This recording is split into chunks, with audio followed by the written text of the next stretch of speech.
yang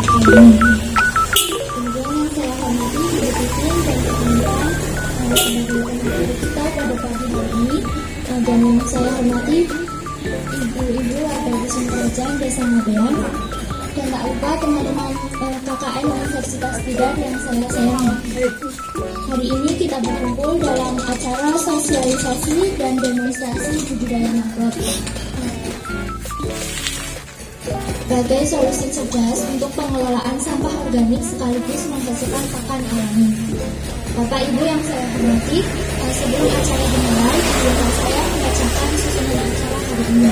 Acara yang pertama yaitu pembukaan, acara kedua pemaparan materi, dan diskusi, dan acara yang keempat penutup.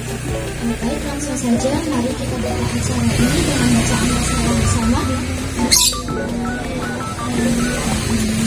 Acara selanjutnya yaitu pemaparan materi. Kepada Ibu Titin dan rekan-rekan saya persilahkan. Assalamualaikum warahmatullahi wabarakatuh. Perkenalkan, nama saya Wulansari. Saya dari Sanggrahan.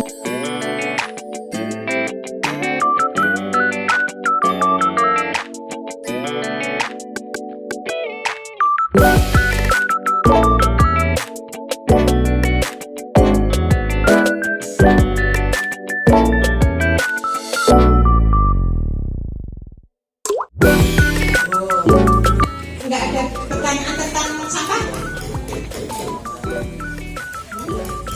Ya, kalau sudah nanti saya alirkan ke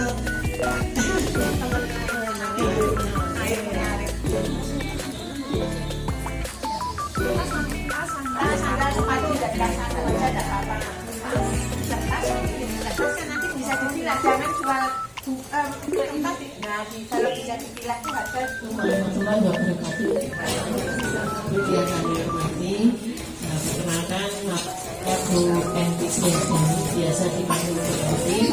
Saya fasilitator kelurahan Jawa Lombok Utara dan pengelola bank sampah unit Pudenvil, tinggalnya di Jagoan 2 RT 3 RW 7 Jawa Utara. Silakan kalau Bapak Ibu mau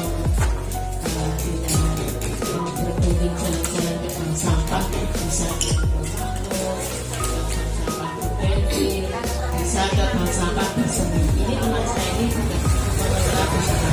Ini kami dimintai pengelola sampah sejak tahun 2013 sampai sekarang tidak harus berhenti ya, selalu bergerak dengan sampah.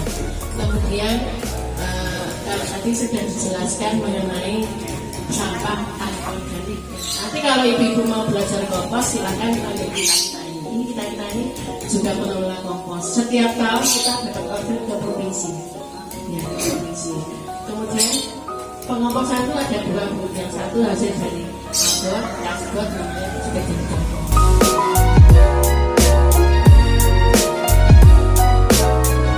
Di sini saya akan sedikit menjelaskan masalah budidaya maggot, tapi sedikit menambahkan aja. Tadi yang Bu Unti sudah jelaskan cara pembuatan pupuk organik cair yang dari kulit geramak bawang. Itu selain dia bisa sebagai pupuk organik cair, dia juga bisa fungsinya sebagai pestisida. Jadi kalau misalnya di daun-daun itu ada kutu-kutu itu juga bisa disemprotkan. Apabila bandel itu bisa ditambahkan sunlight, tapi jangan terlalu banyak. Dan tambahan juga yang tadi, apabila tidak ada molase, tidak ada M4, bisa pakai Yakult yang expired jadi jangan dibuang, tapi bisa dimanfaatkan sebagai pengganti molase dan M4. Di sini saya juga menyiapkan telur. Ini telur maggot.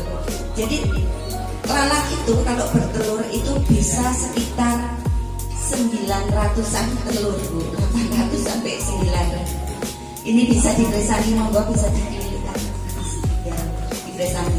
Nah, setelah telur itu sekitar 4 atau 5 hari, dia akan menetas dan menjadi baby maggot. Baby maggotnya seperti ini ya, tapi ini sudah berumur sekitar 1 minggu. namanya gaya bibi maggot. Nah, setelah sekitar 14 hari, maggot itu sebetulnya sudah bisa dipanen atau dijual atau buat pakan ternak. Cuman kalau misalnya dijual terlalu kecil itu kita juga untungnya juga sedikit karena maggot ini juga bisa dijual ya. Nah, ini namanya fresh maggot. Ini usianya sekitar 2 minggu dan 2 minggu lebih.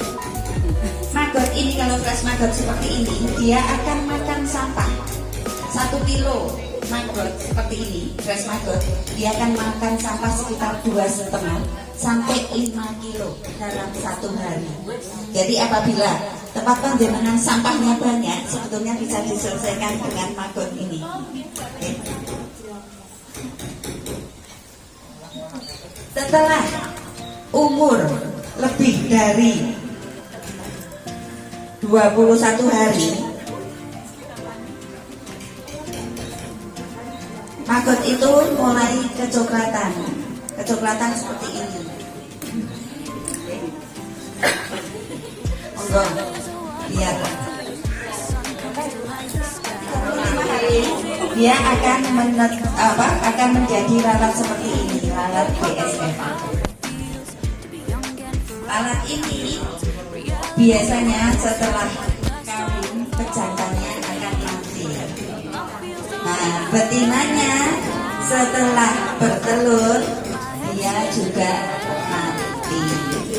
Jadi ya sudah, siklusnya seperti itu, dari lalat kembali ke lalat, dari telur kembali. Ini cara yang paling praktis. Kalau saya dulu sebelum pakai yang rak-rakan itu, yang pakai kayak biopor stainless, kita pakainya kaki yang kotak yang biasa buat jualan beras itu. Nah, tapi kalau misalnya itu juga tidak ada, kita juga bisa memakai apapun, ember botol pun juga bisa. Tapi kalau ini adik-adik membuatkan ini biar aman dari tikus ya.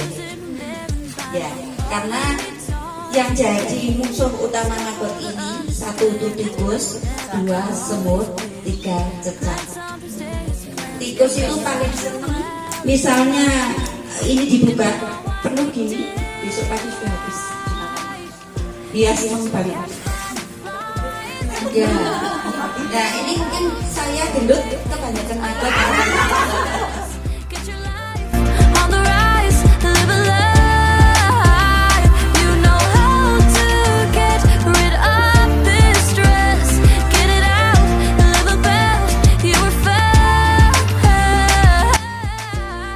Universitas Tidar sangat berterima kasih atas kehadiran ibu semuanya, mau bersamai mahasiswa KKN kami, banyak belajar mereka yang ada di sini, banyak pengalaman yang hadir. Saya pun tentu menjadi tambahan besar bagi saya agar lebih fokus, lebih memberikan waktu, tenaga. Memang hal seperti ini ya butuh waktu untuk mengerjakannya, tapi jika kita mau mengerjakannya tentu bisa dilakukan gitu ya.